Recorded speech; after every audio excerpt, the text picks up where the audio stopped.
الذين آمنوا وتطمئن قلوبهم بذكر الله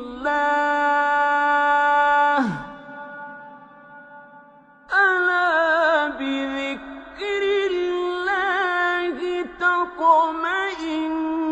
القلوب